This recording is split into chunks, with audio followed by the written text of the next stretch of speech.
Así que salí y alquilé un motocultor, que pensé que era algo así, pero resultó tener 2 metros de largo y un motor enorme. Durante 30 años, una misteriosa cabaña permaneció encerrada en el bosque. Michael Landon la construyó como su refugio privado, pero nadie vio el interior después de su muerte.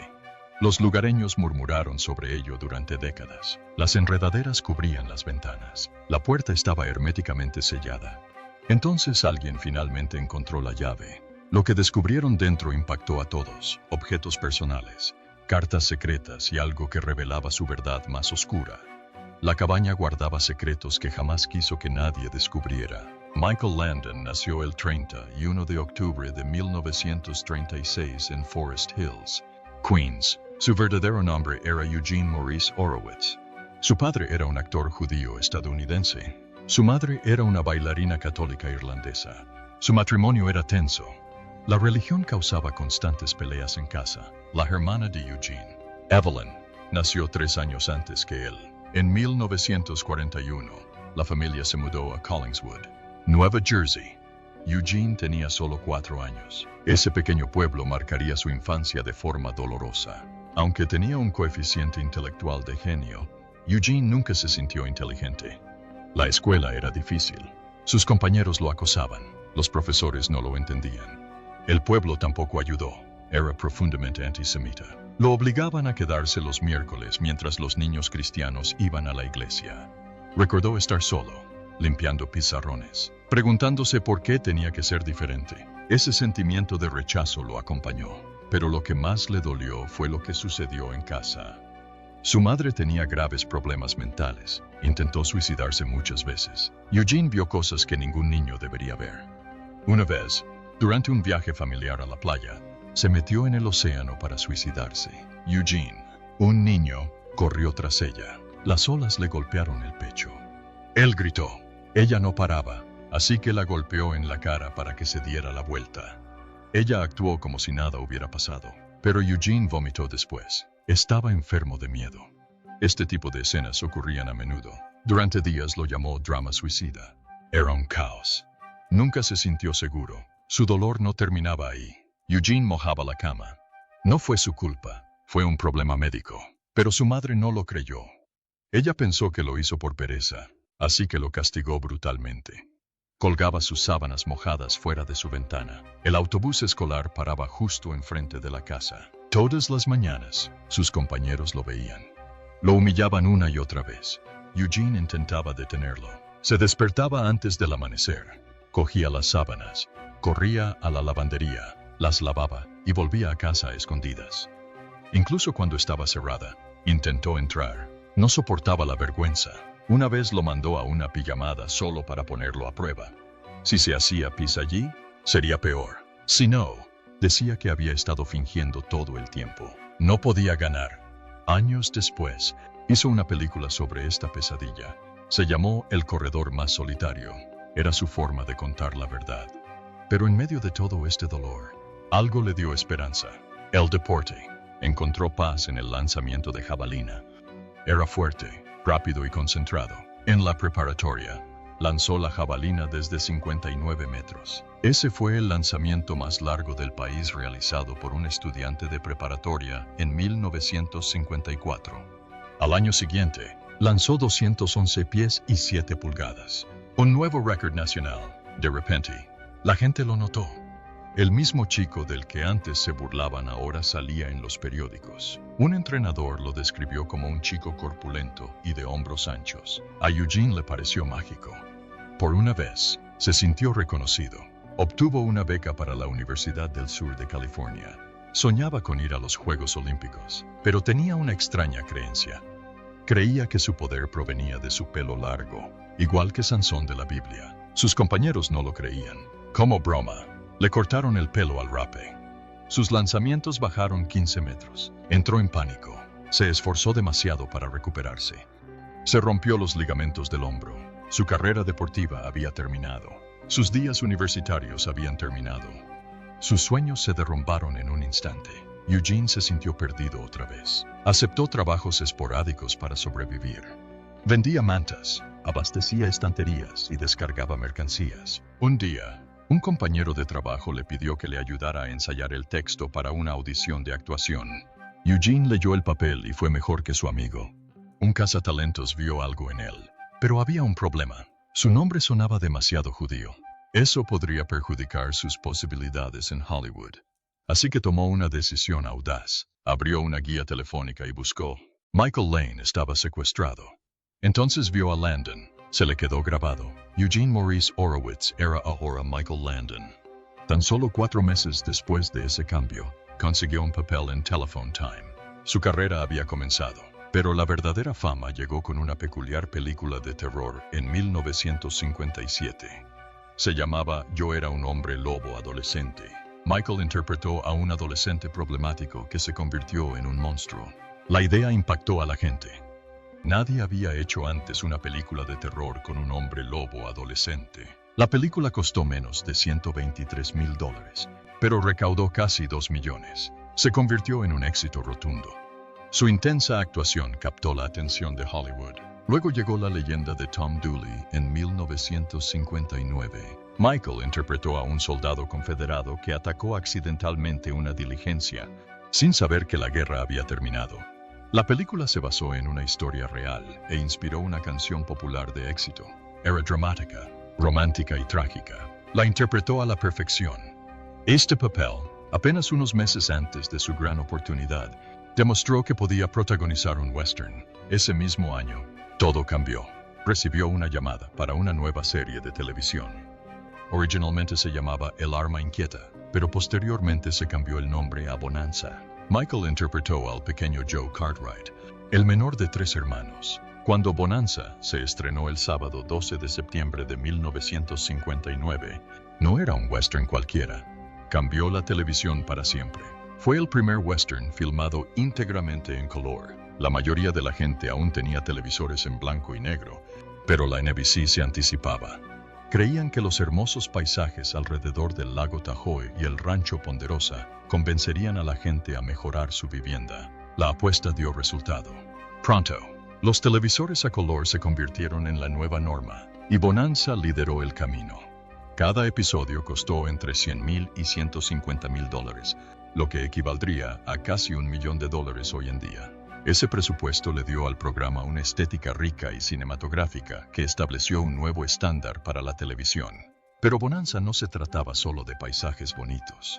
Se trataba de personas, y una persona en particular destacó, Michael Landon. Su personaje, Little Joe, conquistó corazones en todo el mundo. Para 1966, Landon recibía cartas de fans de 64 de los 70 países donde se emitió Bonanza. Recibía más de 5,000 cartas a la semana, mucho más que cualquiera de sus coprotagonistas. Y las cartas llegaron en todos los idiomas imaginables. Los fans creían que Little Joe las entendía de verdad. Landon bromeó diciendo que ahora podía decir "no hablo tu idioma" en alemán y sueco. Solo necesitaba aprenderlo en japonés. Años antes, Landon soñaba con la fama como lanzador de jabalina. Nunca esperó que los desconocidos lo reconocieran por actuar, y mucho menos en docenas de idiomas. Bonanza no tardó en dominar los ratings. En su primer año, ni siquiera estuvo entre los 30 mejores, pero para la segunda temporada, irrumpió entre los 20 mejores. Para la tercera temporada, era el segundo número, y para la sexta, entre 1964 y 1965, era el número 1. Ese año, tuvo una audiencia de 36,3 y más de 19 millones de espectadores semanales. Durante un periodo a principios de 1964, casi el 60% de los estadounidenses que veían televisión sintonizaban Bonanza. Ningún otro programa se le acercaba. Durante 3 temporadas consecutivas, Bonanza dominó las ondas. Las cadenas competidoras intentaron contraatacar. CBS lanzó el programa de Judy Garland, Mi Muñeca Viviente, y el programa de Joey Bishop. Ninguno funcionó. Los Cartwright eran imparables. Bonanza se mantuvo entre los 10 mejores durante 11 años y entre los 20 mejores durante 12. Tras bambalinas, el vínculo entre el elenco era igual de fuerte. La mayor parte del tiempo, Lorne Greene, quien interpretó a Ben Cartwright, se había convertido en una verdadera figura paterna. Michael Landon y Dan Blocker, quienes interpretaron a sus hijos, Acudían a menudo a él en busca de consejos, tanto dentro como fuera de cámara. Green incluso ayudó a negociar contratos para él, Landon y Blocker, convirtiéndolos a los tres en millonarios. Pero no todo fue perfecto. El director William Claxton una vez llamó a Landon un niño pendenciero en sus inicios, y Pernell Roberts, quien interpretó a Adam Cartwright, chocaba constantemente con los productores. No le gustó el guión y se fue después de la sexta temporada. Aún así, Landon y Blocker se hicieron muy amigos. Incluso compraron una propiedad en la playa junto con Green. A medida que crecía la base de fans de Landon, también lo hacía su influencia. Para 1962, solo tenía 25 años, pero ya había convencido a la cadena para que le dejara escribir un guión. Pensó que sería fácil. Se equivocó. Escribir ese primer guión le llevó 2 largos días. Lo agotó tanto que no pudo escribir otro durante casi 3 años. Pero una vez que superó ese obstáculo, encontró una nueva pasión. Decía que escribir era el trabajo más difícil de la televisión. Los directores y actores a veces podían tomar atajos, pero los guionistas no. Para 1968, Landon añadió otro título a su nombre, director. Con tan solo 31 años, ya actuaba, escribía y dirigía. Era el corazón creativo del espectáculo. Y se mantuvo fiel a sus compañeros de trabajo. El mismo equipo en el que confió en Bonanza lo siguió en La Casa de la Pradera y Autopista al Cielo. Landon no solo se dedicaba a la acción detrás de la cámara, estaba construyendo su propio imperio narrativo.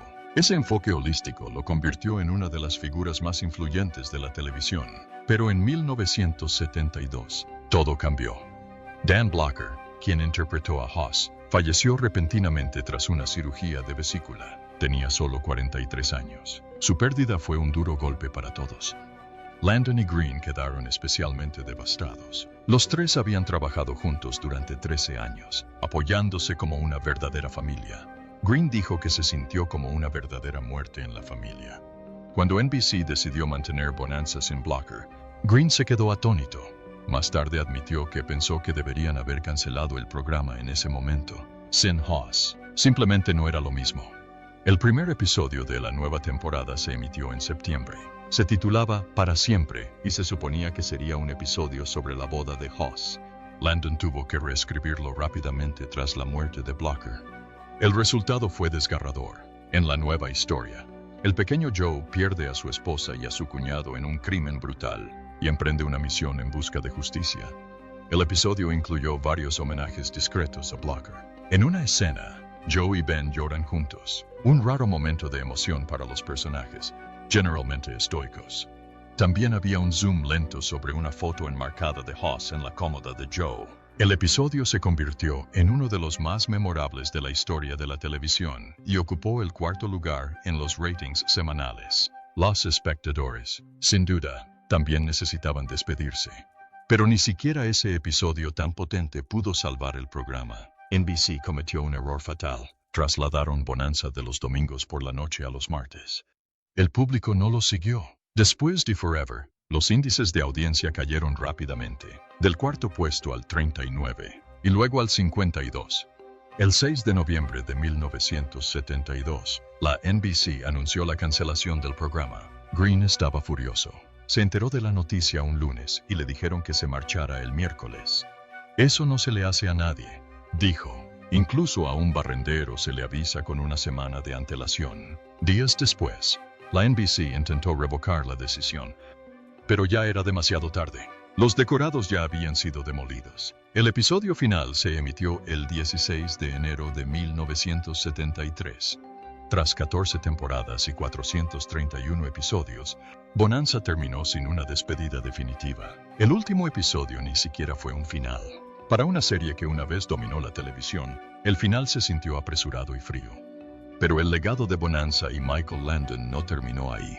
Landon crearía y protagonizaría 2 series exitosas más, y Bonanza siempre sería recordada.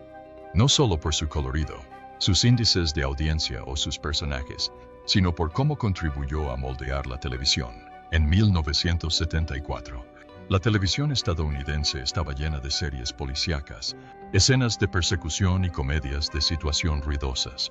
Pero Michael Landon quería algo más tranquilo, algo más profundo. Tras 14 años en Bonanza, no descansó. En cambio, se aventuró a explorar territorio desconocido. La NBC se mostró escéptica.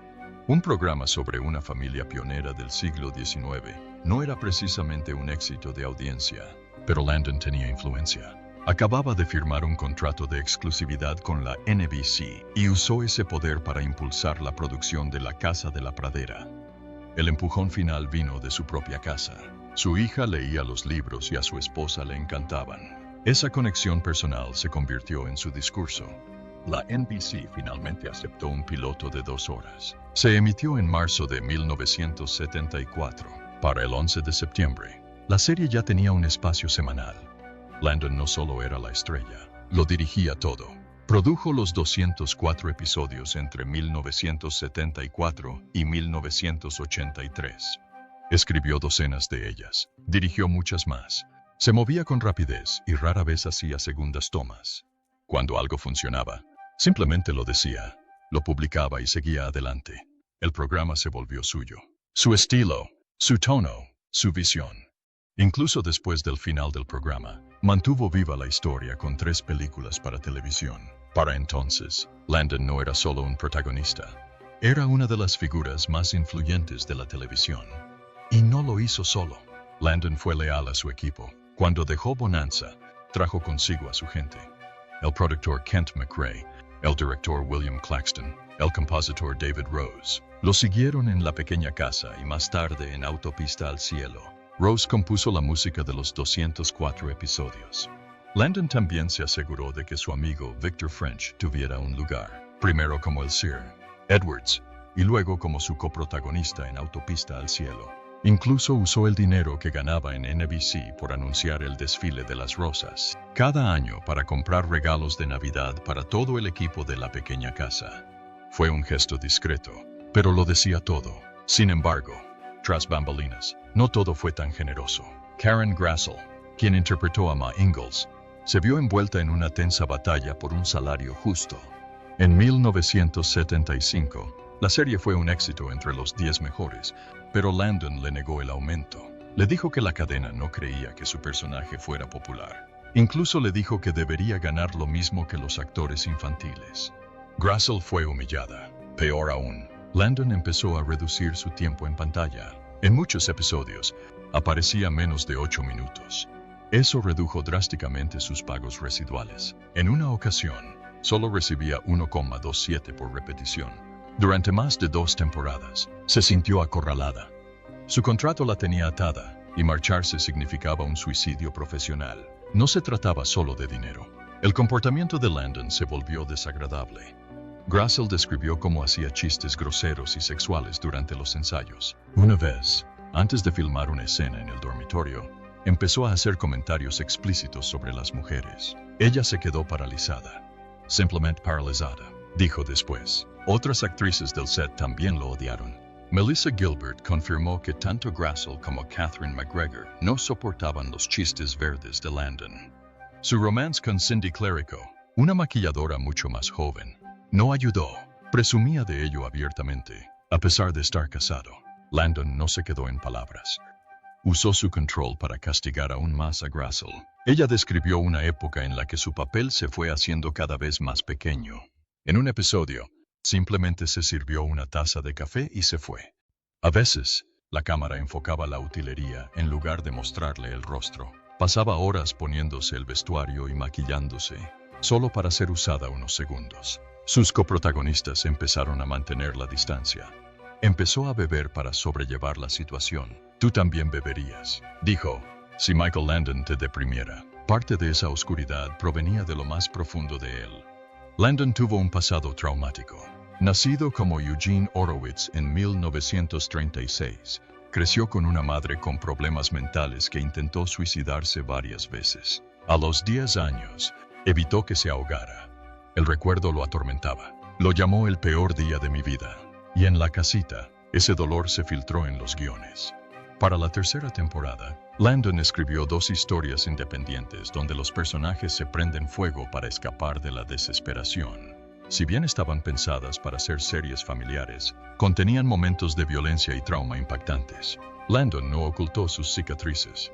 Los puso en pantalla y los expresó con los puños. Las peleas a puñetazos se convirtieron en un elemento distintivo de los episodios que escribió. La crítica lo notó. También los especialistas. Uno dijo que no se trataba de lastimar a la gente, solo necesitaba desahogarse. En sus guiones, Charles Ingalls solía salvar a una persona en apuros con un puñetazo. Esto reflejaba su propia infancia, cuando tuvo que derribar a su madre para salvarla. Esa liberación física se convirtió en un tema recurrente. Golpea el dolor. Landon prefería hacer estas escenas él mismo, sin doble. No era solo actuación, era terapia. A pesar de todo, Landon trabajó incansablemente. Reescribía guiones, se quedaba hasta tarde y forzaba cada escena hasta que le sentaba bien. El elenco y el equipo lo llamaban perfeccionista. Algunos pensaban que era demasiado estricto. Otros admiraron los resultados. Su hija comentó una vez que su salud se resintió por la carga de trabajo, pero su dedicación dio sus frutos. El programa abordó el racismo, la pobreza, las enfermedades y el abuso, temas poco comunes en la televisión familiar de los años 70. Aún así, la mayor contradicción era el propio Landon. Los espectadores veían a Charles Ingalls, un padre humilde y trabajador, pero el hombre que lo interpretó llegó al set en un Ferrari. Llevaba cadenas de oro, fumaba Marlboros y contaba chistes lascivos. Alison Arngrim dijo una vez que era como ver a un mago. Un segundo, era el tipo salvaje. Al siguiente, era Pa Ingalls. Entonces llegó el escándalo. Su romance con Cindy Clerico arruinó su matrimonio de 17 años. A Melissa Gilbert también le destrozó. Ella lo había visto como una figura paterna. Ahora todo le parecía mentira. La vida de Michael Landon no se limitó a la fama ni a la televisión. Tras bambalinas, estuvo llena de amor, errors, segundas oportunidades y 9 hijos, repartidos en 3 matrimonios diferentes. En 1956, se casó con Dodie Levy Fraser, secretaria legal. Adoptó a su hijo de 11 años, Mark, y más tarde, adoptaron a un niño llamado Josh, pero para 1962, ese matrimonio llegó a su fin. Apenas unas semanas después del divorcio, Landon se casó con Marjorie Lynn No, una mujer a la que había conocido durante el rodaje de Bonanza. Esta vez, la familia creció aún más. Adoptó a Cheryl, la hija de Lynn, y juntos tuvieron 4 hijos más: Leslie, Michael Jr., Shauna y Christopher. Eran una familia numerosa, y durante 19 años parecieron estar unidos. Pero en 1982, todo se vino abajo. Lo que vino después cambió su imagen para siempre. En el rodaje de La Casa de la Pradera, Landon conoció a Cindy Clerico, una doble de 18 años. Tenía unos 40 años. Se hicieron amigos, demasiado amigos. Sus coprotagonistas empezaron a notar cuánto tiempo pasaba con ella. Karen Grassel, quien interpretó a su esposa en pantalla, reveló más tarde que Landon presumía de su renovada libido y del poder del polen de abeja. También empezó a recomendar libros como Mi madre, yo misma, que Cindy le había regalado. Lo que impactó a todos no fue solo la aventura, fue la traición. Landon se había forjado una imagen de padre perfecto de la televisión estadounidense. Ahora, dejaba a su esposa de 19 años por alguien más joven que su propia hija. Cuando el romance se hizo público, las consecuencias fueron enormes. Lynn Ngo se enteró al seguirlos y, según se dice, en un ataque de ira, le arrojó una botella de vodka a la cabeza. Anunciantes como Kodak cortaron lazos. La prensa se enfureció. En las entrevistas, Landon intentó explicarse. Insistió en que no se trataba de lujuria. Afirmó que había serios problemas en su matrimonio. Pero los fans no podían ignorar la contradicción. En la pantalla, interpretaba a ángeles y buenos padres, pero fuera de ella, vivía una vida muy diferente. A pesar del caos, Landon se casó con Cindy en 1983. Tuvieron 2 hijos, Jennifer y Sean. Para entonces, tenía 9 hijos en total. Con los más pequeños, era cariñoso y juguetón. Sean dijo que ni siquiera sabía que su padre era famoso. Jennifer recordaba cómo la trataba como a una adulta, incluso sentándola a ver mi pie izquierdo cuando solo tenía 6 años. Pero los niños mayores tuvieron dificultades. Cheryl, su hijastra del segundo matrimonio, describió una vez cuánto lo amaba. Tras un accidente automovilístico casi fatal, Landon permaneció a su lado en el hospital, deseando que sobreviviera. Sin embargo, El mismo hombre le rompió el corazón al abandonar a su madre. Melissa Gilbert, quien interpretó a Laura en La pequeña casa, quedó atrapada en el medio. Tengo que trabajar con Mike, escribió, pero él ha hecho algo que ha convertido mi mundo en bandos opuestos y enojados. Años después, el hijo de Landon, Michael Jr., hizo una película sobre él titulada El padre que conocí. No fue solo un homenaje, fue una profunda reflexión sobre lo que significa amar a alguien que te hace daño. En 1984, tras el escándalo, Landon volvió a trabajar con un nuevo espectáculo, Highway to Heaven. Interpretó a Jonathan Smith, un ángel enviado para ayudar a la gente en la tierra. La idea se le ocurrió mientras estaba atrapado en el tráfico de Beverly Hills. Observó a la gente tocar la bocina y pensó que, si se portaran bien, todo iría mejor. Esa idea se convirtió en un programa sobre la bondad, las segundas oportunidades y la fe. El personaje que interpretaba había vivido como un hombre llamado Arthur Thompson y murió en 1948. Igual que Landon a los 54 años, el programa duró 5 temporadas y 111 episodios. Y al igual que el propio Landon, el ángel tenía defectos, pero aún así intentaba hacer el bien. A principios de 1991, mientras esquiaba en Utah, Landon sintió fuertes dolores de cabeza. Los médicos le diagnosticaron cáncer de páncreas el 5 de abril. Ya se le había extendido al hígado. Tenía solo 54 años. Apenas un mes después, apareció en The Tonight Show con Johnny Carson. Habló abiertamente de su enfermedad, bromeó al respecto y les dijo a las personas que no ignoraran las señales de alerta. Creía que fumar y beber influyeron en su cáncer. Incluso intentó dejar de fumar después de que su coprotagonista de Autopista al Cielo, Victor French, falleciera de cáncer de pulmón. Landon se negó a que la prensa sensacionalista contara su historia. El 8 de abril, invitó a los periodistas a su rancho de Malibú. Allí se quedó, valiente y tranquilo, y dijo, no me hace gracia, pero si vas a golpear algo, no lo harás desde una esquina. Sin embargo, la prensa no se detuvo. Un titular falso incluso afirmó que él y Cindy intentaban tener otro hijo durante su tratamiento. Sus hijos, especialmente los pequeños Sean y Jennifer, estuvieron a salvo de la mayor parte, pero aún así sintieron la tormenta. Esa casa de Malibú era más que una casa, era un símbolo. Durante años, fue donde actores, amigos y familiares se reunían para disfrutar de música, barbacoas y largas charlas. A medida que su enfermedad empeoraba, ese hogar se convirtió en algo más profundo, un lugar de encuentro definitivo. Un fin de semana antes de morir, sus 9 hijos regresaron a casa. Las diferencias que existían antes ya no importaban. A la 1:20 p.m. del 1 de julio de 1991, Michael Landon falleció en su casa, de la mano de Cindy. Antes de morir, miró a sus hijos y les pidió un momento a solas con ella. Los quiero mucho a todos, dijo, pero ¿podrían bajar y dejarme un momento con Cindy? Su funeral estuvo abarrotado. 500 personas acudieron a honrarlo. Ronald Reagan describió su lucha contra el cáncer como una historia que conmovió a todos los estadounidenses. Melissa Gilbert simplemente dijo que tenía integridad. La tumba de Landon es tranquila y sencilla. En ella se lee, aprovechó la vida con alegría, dio a la vida con generosidad. Deja un legado de amor y risas. Esa tumba se encuentra en el Parque Memorial Hillside, junto a la de su hijo adoptivo, Mark, quien falleció en 2009. Pero también hay un rincón escondido cerca de los acantilados de Malibú, un monumento informal donde desconocidos aún dejan flores, piedras y cartas. En 1998, el Museo Nacional del Vaquero incorporó su nombre al Salón de la Fama. Su estrella aún brilla en Hollywood Boulevard, en el número 1500 de North Vine Street. Pero para quienes lo conocieron, no se trataba de premios. Se trataba de los pequeños detalles. Su hija, Shauna, lo expresó mejor: no esperes. Hay un número limitado de mañanas. Así vivió Landon, y así quería ser recordado. Tras la muerte de Michael Landon en 1991, algo extraño le ocurrió a la mansión de Malibú, que una vez fue su hogar. No se vendió rápido. No fue demolida ni remodelada como la mayoría de las casas de famosos.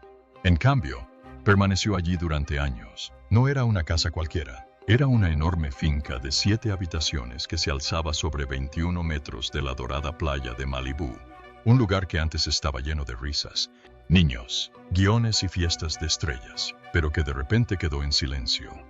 Los lugareños empezaron a llamarla la casa abandonada de Michael Landon. Se rumoreaba sobre ella. Los turistas pasaban con la esperanza de echar un vistazo a través de las puertas. Algunos incluso trajeron cámaras, tratando el lugar como un santuario. Los jardines se volvieron salvajes. La niebla marina dejó marcas en las ventanas. La madera del exterior empezó a descascarillarse y a descascarillarse. Era como si la naturaleza fuera cubriendo el pasado poco a poco. Aún así, la casa se mantenía erguida, intacta, un silencioso recordatorio del hombre que una vez vivió en su interior. Los foros en línea se enteraron. Los fotógrafos inmobiliarios tomaron fotos espeluznantes. Una foto mostraba una ventana empañada que parecía no haber sido limpiada en una década. Otra capturó enredaderas que trepaban por los costados. Pronto, la casa se convirtió en un misterio. ¿Por qué estaba ahí parada? ¿Por qué nadie había hecho nada con ella? Pero la historia tenía más misterio. De hecho, Landon había vendido la casa 2 años antes de morir. En 1989, se vendió por $6 millones. Ajustado a la inflación, hoy serían unos $11 millones. El comprador se quedó con él. Y finalmente, alguien se arriesgó. El lugar fue completamente renovado. Moderno, limpio, casi irreconocible del misterioso cascarón en el que se había convertido. En 2014, la propiedad finalmente volvió a salir al mercado. Esta vez, se vendió por la impresionante suma de $40 millones. Una casa fantasma convertida en una mina de oro. Prueba de que en Malibú incluso los lugares más tranquilos pueden volver a la vida y a lo grande.